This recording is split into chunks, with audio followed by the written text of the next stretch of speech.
Silakan duduk Bapak Ibu semua. Shalom.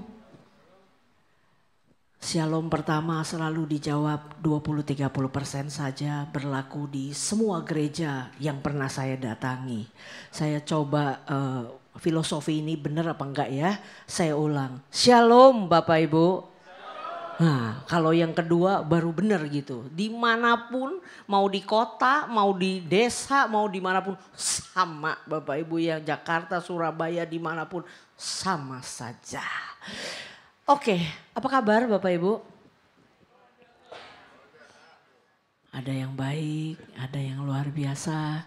Ada yang tersenyum, ada yang cemberut. Ya, setiap kita kehidupannya, keadaannya tentunya berbeda-beda. Tapi saya bersyukur Bapak Ibu di tengah situasi yang berbeda-beda itu, susah ataupun senang saat ini.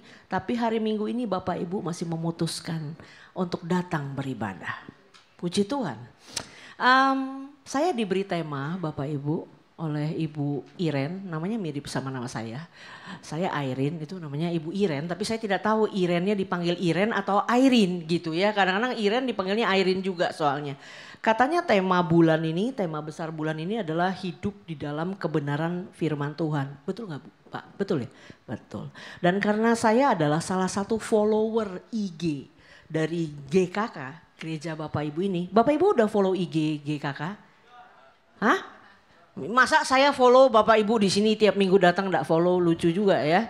Harus di follow, saya saja follow. Dan kemarin-kemarin saya, Bapak Ibu kalau di IG gereja Bapak Ibu itu suka ada cuplikan khotbah yang sudah disampaikan di minggu sebelumnya.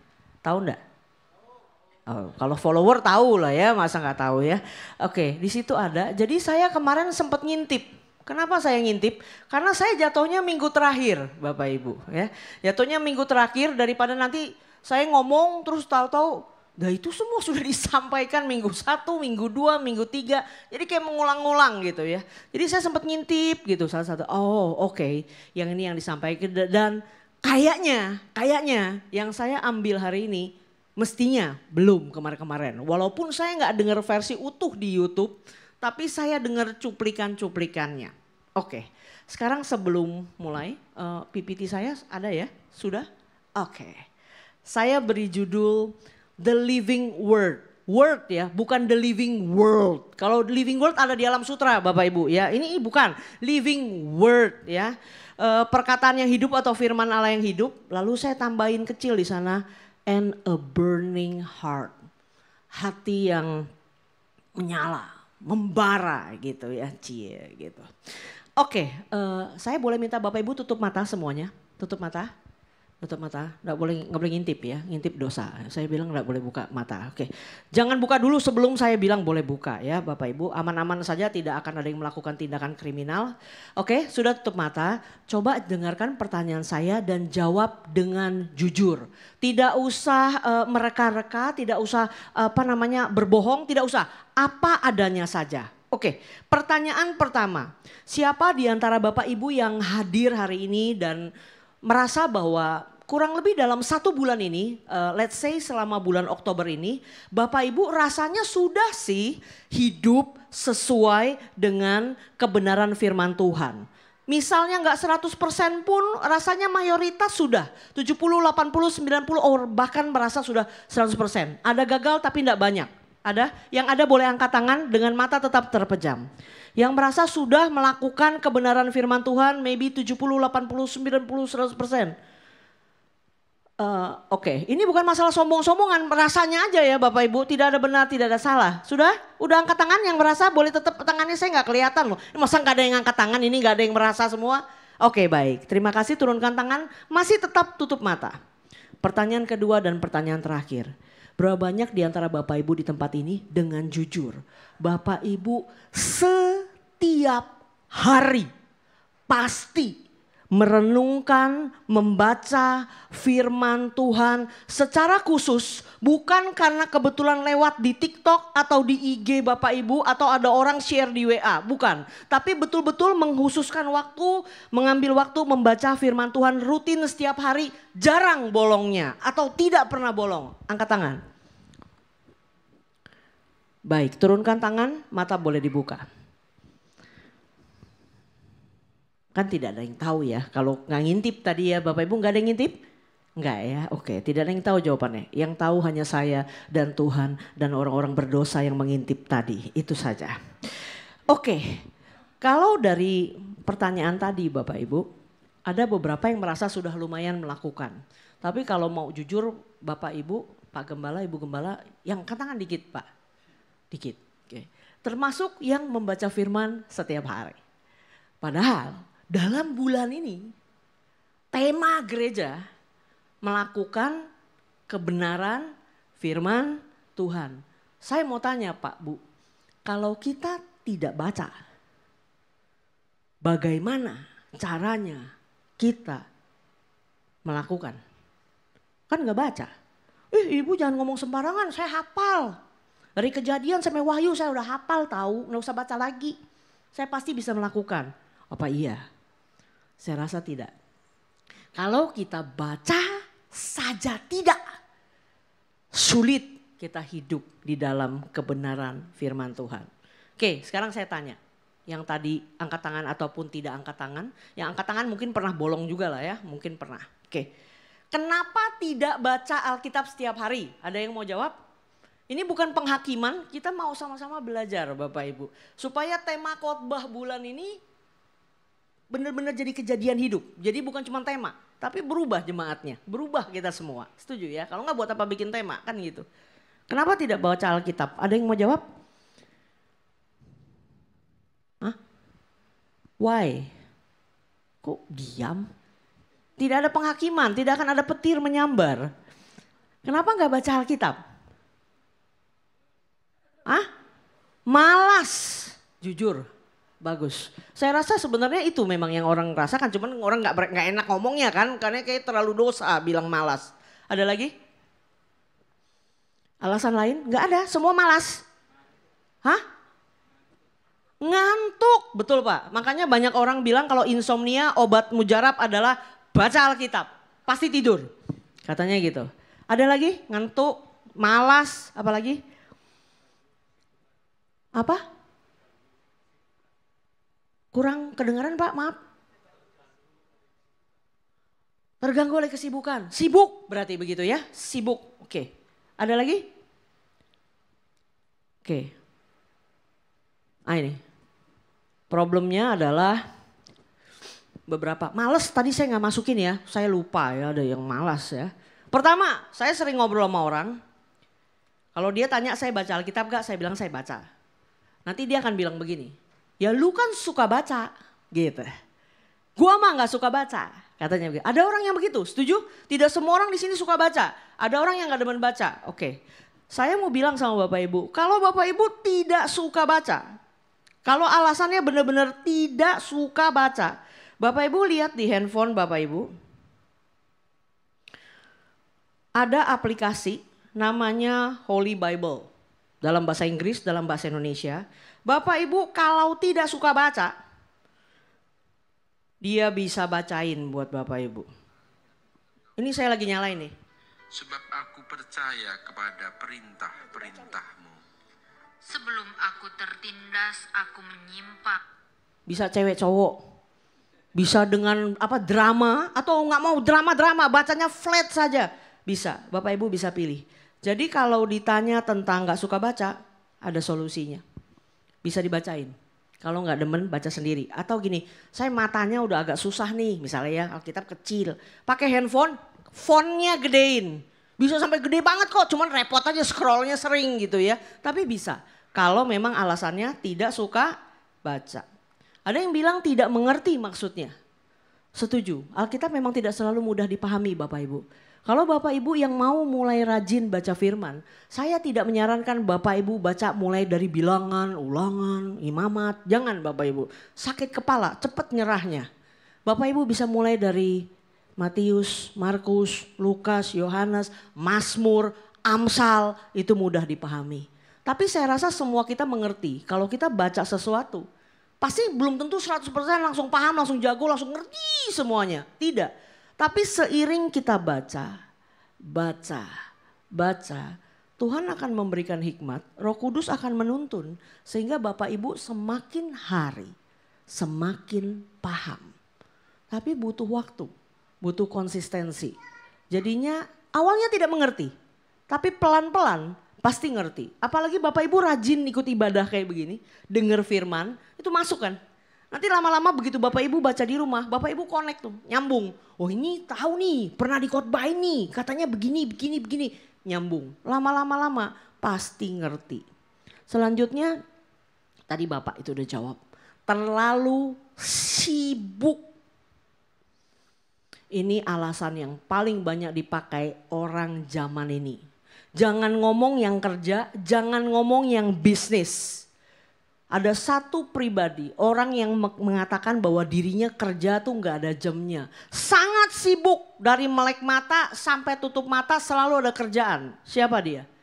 Ibu rumah tangga. Sibuk gak?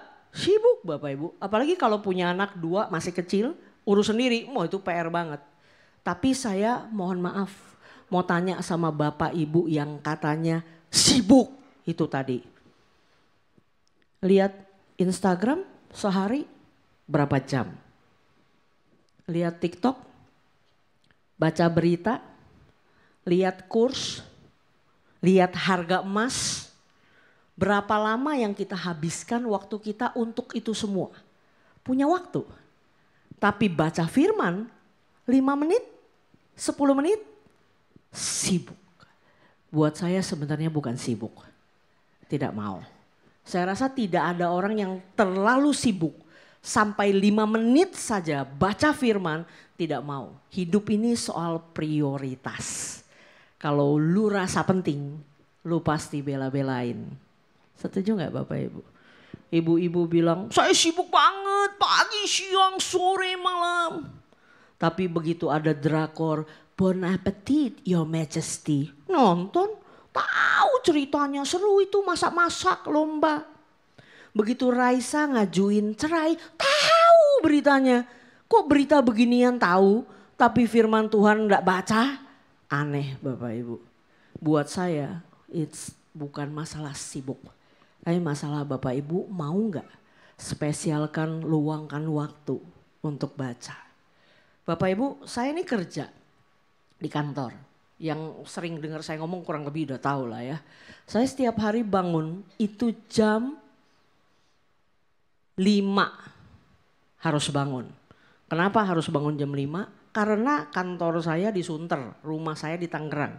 Saya enggak bawa mobil, macet. Saya muak sama macet, saya milih naik kereta.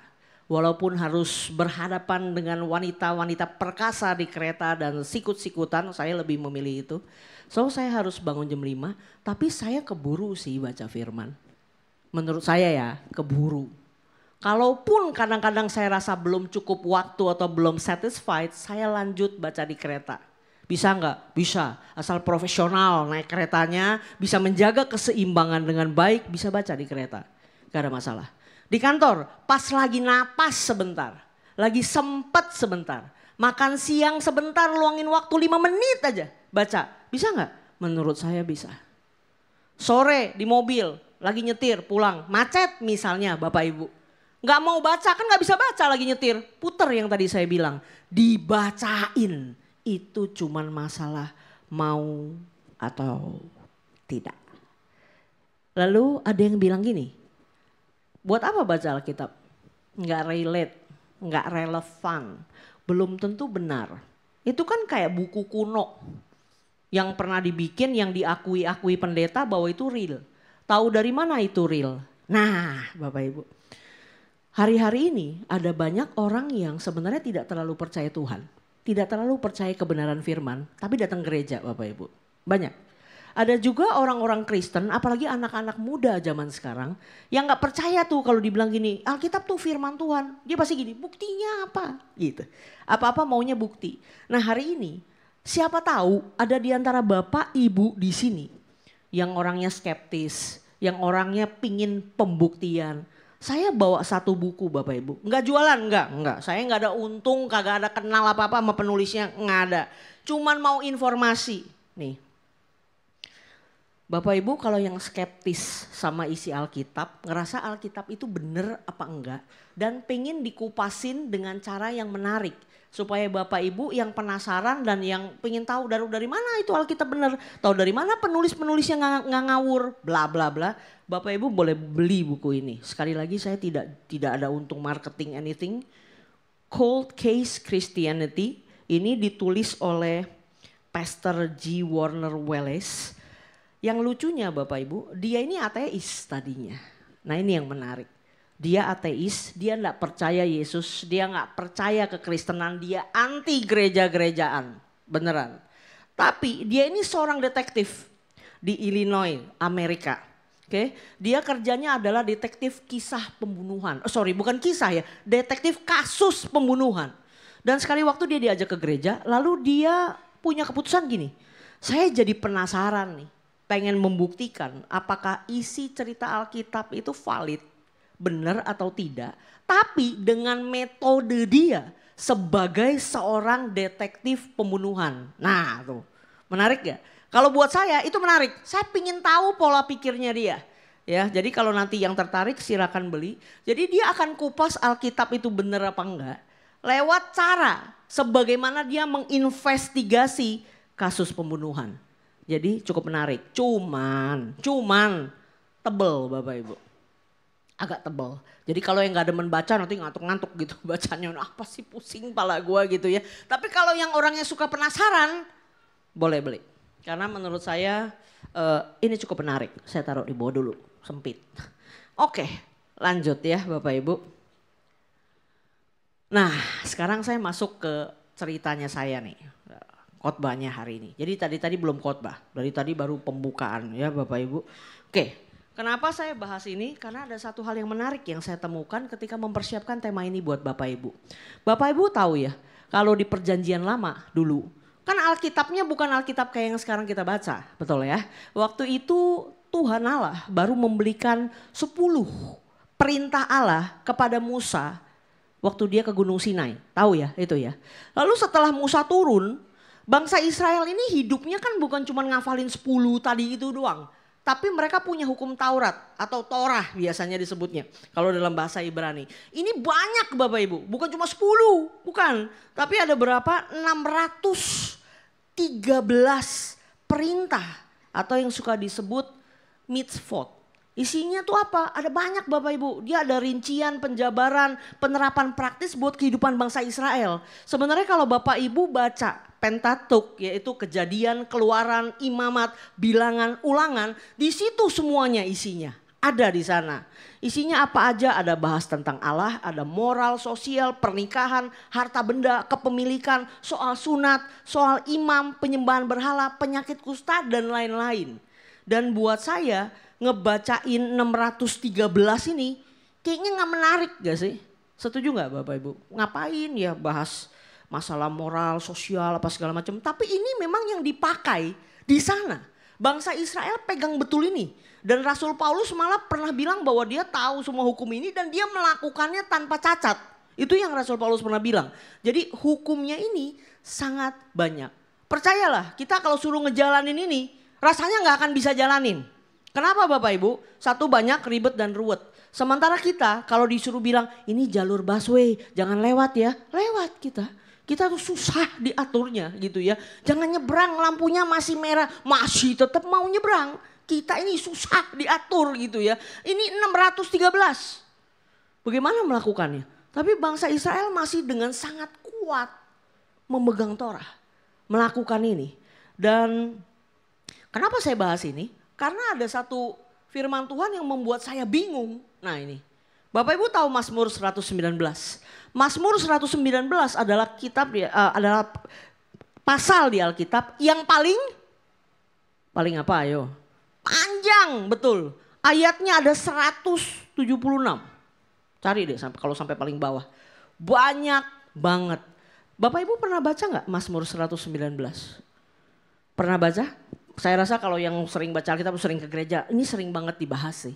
Dan Bapak Ibu kalau nanti di rumah baca Mazmur 119, Bapak Ibu akan terheran-heran. Kenapa heran? Kalau dengan latar belakang yang tadi saya cerita, bahwa isinya Torah itu ketetapan-ketetapan yang mungkin kita pernah baca tuh di Ulangan.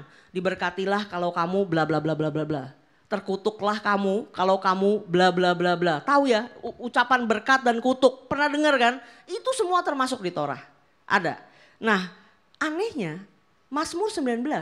Pemazmur ini tulis betapa dia cinta sama Torah.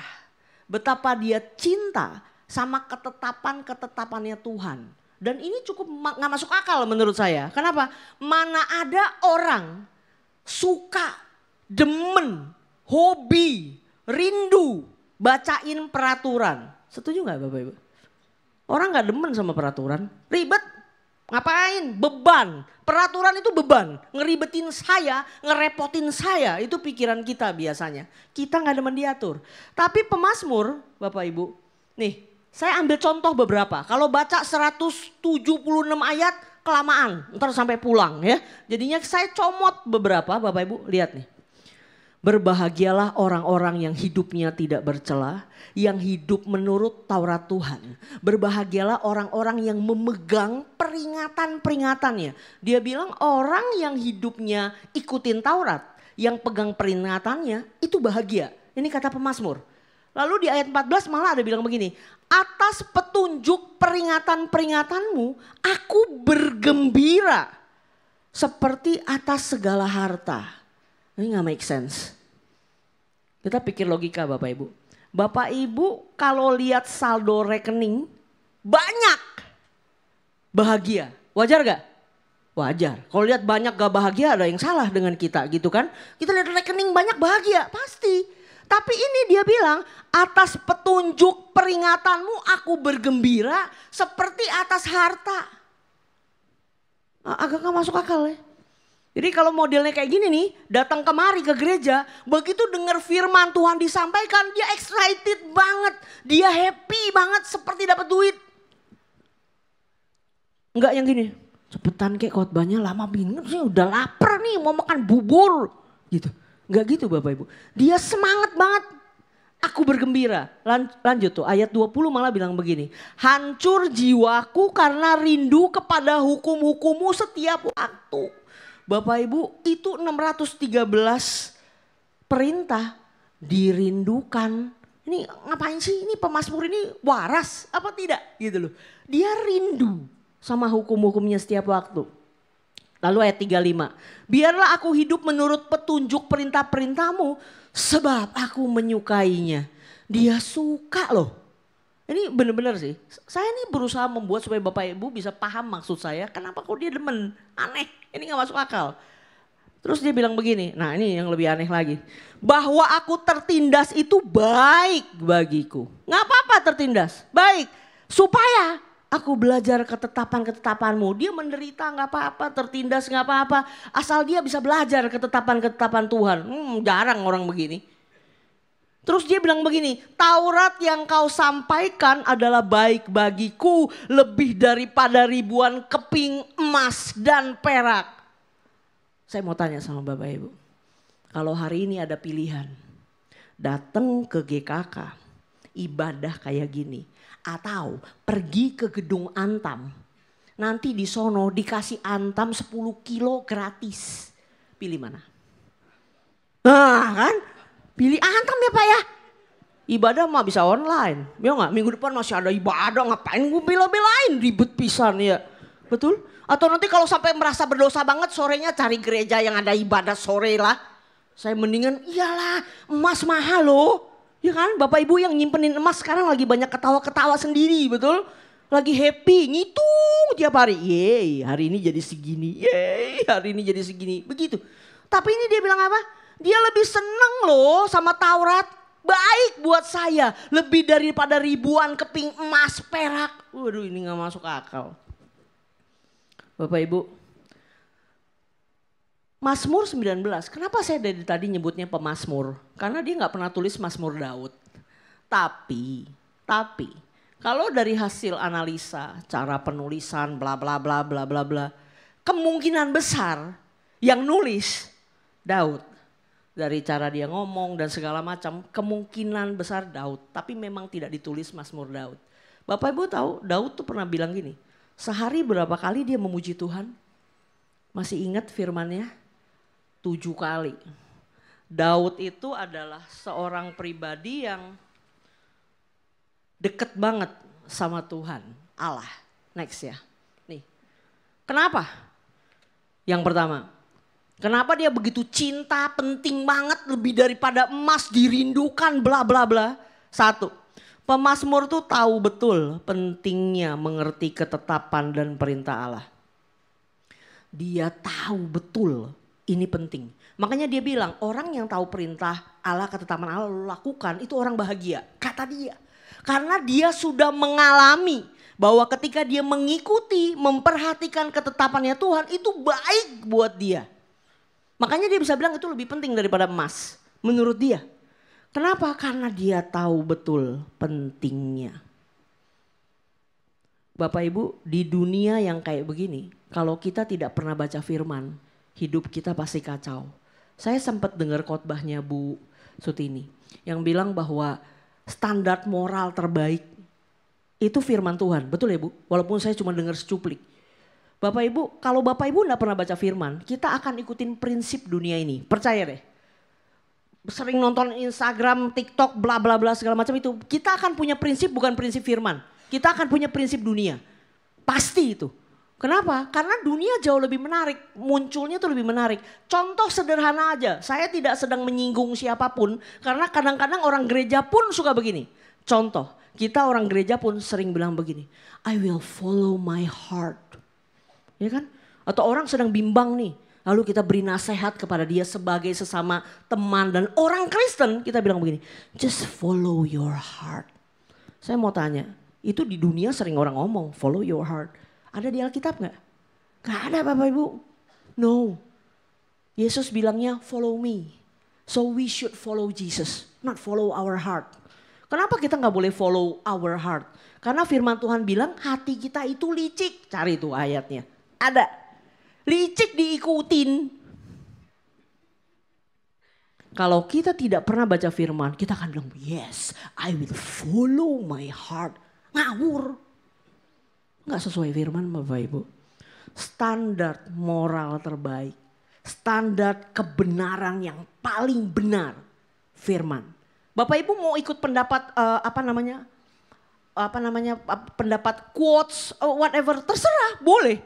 Asal sesuai dengan standar kebenaran firman. Kalau nggak sesuai jangan ikutin. Karena itu belum tentu benar. Kalau anak-anak Tuhan harusnya ikutin ketetapan dan perintahnya Tuhan. Yang kedua, kenapa saya bilang begini? Pemazmur itu punya kedekatan dan komunikasi intens dengan Allah sebagai penulis ketetapan-ketetapan yang ada.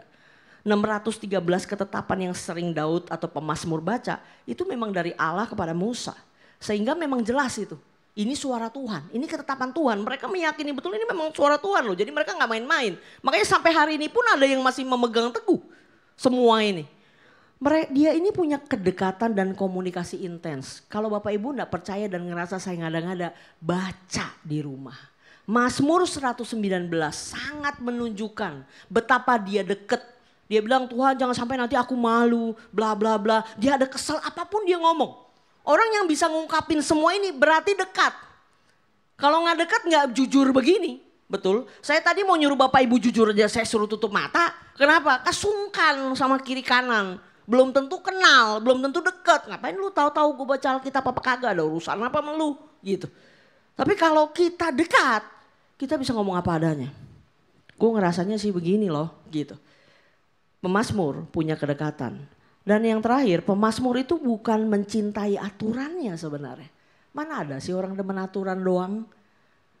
Tapi dia mencintai Allah yang berbicara lewat aturan-aturan itu. Yang dia cintai bukan peraturannya.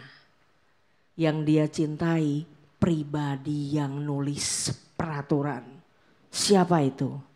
Tuhan Allah yang dia sembah. Kenapa begitu dalam cinta pemazmur? Karena dia tidak melihat firman sebagai aturan. Bukan suatu beban pengikat yang mesti ditaatin supaya sekedar hidupnya baik. Tapi dia melihat bahwa di balik perintah dan arahan ada hati Tuhan yang mengasihi, yang menuntun dan mau melindungi. Daud itu punya pengalaman panjang sama Tuhan. Dia tahu betul waktu dia susah apa yang Tuhan lakukan, pertolongan Tuhan, kesetiaan Tuhan, pembelaan Tuhan. Daud tuh tahu betul. Jadi waktu dia baca sekalipun itu perintah, dia seneng aja bacanya. Karena ini tulisan dari pribadi yang mengasihi dia. Dia bukan baca ini sebagai suatu beban doang, tapi juga suatu perlindungan buat dia dalam melangkah dalam kehidupan. Bapak Ibu tahu gak, peraturan tuh kerap kali buat menjaga supaya kita aman loh. Betul dong. Lampu merah memang buat cuman ngerepotin orang. Bukan. Buat ngelatih sabar. Bukan. Karena kalau kamu melanggar kamu nabrak. Kan begitu. Peraturan dibuat karena Tuhan sayang. Tuhan bilang jangan begini. Pasti ada alasannya. Kenapa dia bilang jangan begitu. Bukan kurang kerjaan gitu maksudnya Bapak Ibu. Ngasih aturan-aturan. Betul ya. Bapak Ibu nyuruh anak Bapak Ibu belajar yang rajin. Itu iseng atau gimana? Daripada lu mau seco gue suruh lu belajar dah. Begitu. Enggak kan, lu suruh dia belajar karena itu baik. Penting ini kamu belajar supaya nanti sekolahmu baik, kamu bisa berkarir baik. Kalau enggak belajar bagaimana sih? Itu kan orang tua. Demikian juga pemazmur. Dia enggak ngelihat perintah itu beban. Tapi dia ngelihat itu sebagai suatu wujud kasih sayang, tuntunan, perlindungan. How about us now? Ini pertanyaan saya. Ini pemazmur, zaman lama. Perjanjian lama, Yesus bahkan belum ada. Nah ini yang membingungkan. Kita Bapak Ibu, kita ini ada di masa perjanjian baru. Di mana kita bukan cuma orang-orang di perjanjian lama. Itu cuma terima janji keselamatan loh Bapak Ibu. Betul gak? Udah lihat dia keselamatannya beneran mana? Juru selamat mana tuh yang mau nongol? Bapak Ibu kalau baca kitab-kitab nabi-nabi Yesaya, Yeremia itu banyak menubuatkan kehadiran juru selamat yaitu Yesus. Udah lihat belum waktu zaman perjanjian lama? Belum. Kita hidup setelah Yesus. Kita bahkan sudah melihat penggenapan janji dari perjanjian lama. Tuhan bukan cuma janji. Bilangnya nanti kirim penyelamat, bla bla bla, menebus, bla bla bla. Oh no, kita sudah ditebus sekarang. Tapi kita kadang-kadang menganggap sepi kebaikan, pengorbanan, dan kasih Tuhan. Saya bacain. Kasih Allah telah nyata-nyata ditunjukkan oleh karya Kristus di kayu salib untuk menggenapi hukum Taurat. Makanya sekarang kita tidak disuruh hafalin 613 lalu kita ikut melakukan gitu. Tidak. Karena Kristus sudah menggenapinya. Dan menyelamatkan kita dari maut. Kita tidak diselamatkan karena kita kudu mengerjakan hukum Taurat. Tidak lagi. Masihkah kita terpesona akan karya keselamatan yang Tuhan beri? Bapak Ibu, kita tuh diselamatkan bukan karena kita baik loh. Bukan karena kita pantas. Bukan karena kita lebih suci dibanding orang-orang lain di muka bumi ini. No. Kita diselamatkan hanya karena kasih karunia. Dan saya mau bilang gini, Bapak Ibu kalau dengar kata salib atau lihat gambar salib, kepikirnya apa Bapak Ibu? Salib, apa yang ada di pikiran Bapak Ibu? Gak ada salah, gak ada benar kok. Apa kira-kira? Salib, apa tuh? Hah? Apa Bu? Apa? Keselamatan. Apa lagi? Kasih. Kalau bukan karena kasih Yesus nggak naik ke salib. Ngapain? Gak ada kerjaan apa dia? Menderita loh itu. Kadang-kadang kita orang Kristen terlalu take it for granted. Terlalu biasa. Udah sering dengar Yesus mati di salib. No di rumah gue ada salibnya no. Sama Yesusnya ada di sono juga. Mungkin Bapak Ibu bilang begitu. Terlalu biasa. Begitu dengar Yesus mati di salib buat dosa kita. Kita ngerasa gini. Ya udah memang dari dulu juga begitu kan biasa aja. Bapak Ibu. Orang yang tahu betul bahwa dirinya pendosa. Dirinya tidak layak diselamatkan. Kita ini kotor.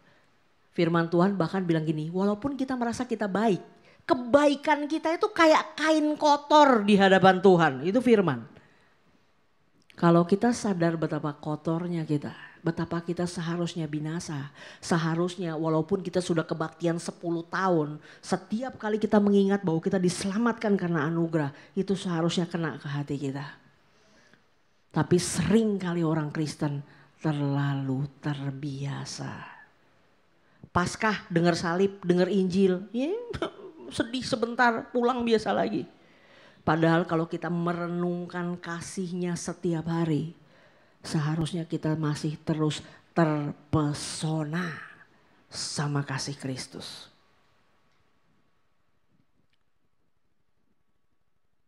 Ada satu quotes yang menarik. Dia bilang begini, "Some of us are so familiar with Jesus that we are no longer impressed by him." Dan orang itu bilang ini, "That's a very dangerous place to be." Kita udah familiar sama Yesus, apalagi udah pelayanan. Praise and worship, haleluya, Tuhan baik, udah gitu aja. Kalau kita ingat betapa Tuhan itu baik, Tuhan itu sayang sama kita kayak gimana, ngalamin dia setiap hari. Setiap kali kita ingat Tuhan, aduh Tuhan kau baik. Kita seharusnya masih tetap terpesona.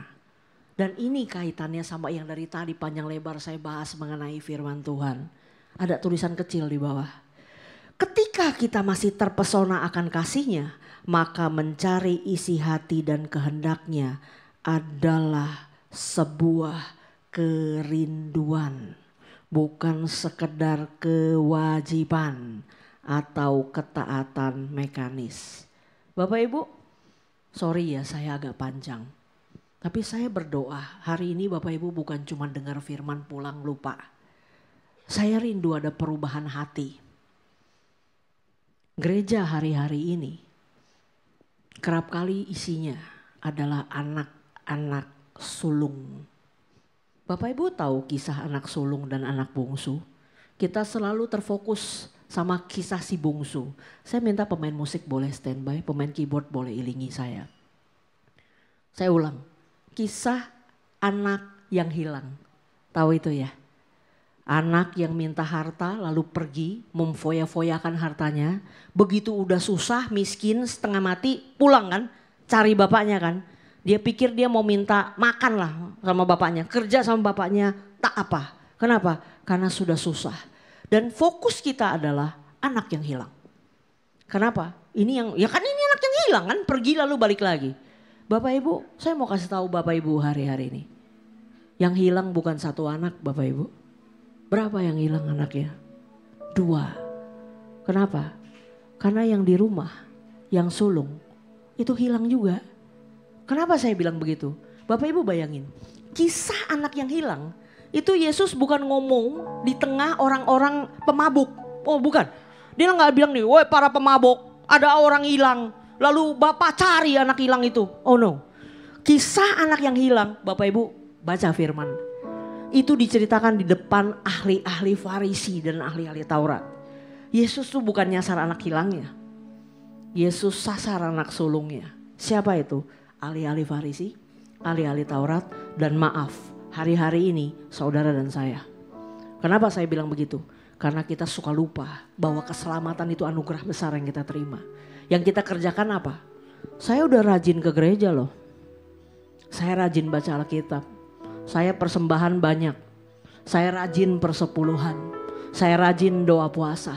Saya sudah lebih benar daripada teman saya yang malas ke gereja itu. Kita ini anak sulung. Kenapa saya bilang anak sulung itu hilang? Karena Bapak Ibu, ketika dia adiknya pulang, responnya gimana anak sulung ini ketika adiknya pulang? Seneng? Apa dia? Ngamuk? Marah. Dia bilang apa sama bapaknya? Bapak, sudah bertahun-tahun aku melayani Bapak. Tidak pernah aku melanggar perintah Bapak. Which is menurut saya ini bullshit, bohong. Pasti ada yang dia langgar. Cuman ya dia cukup baik lah sebagai anak. Dia melakukan ini dan itu. Tapi dia bilang ini, tidak sekalipun Bapak kasih aku pesta bla bla bla. Bapaknya bilang ini bukannya punya kamu.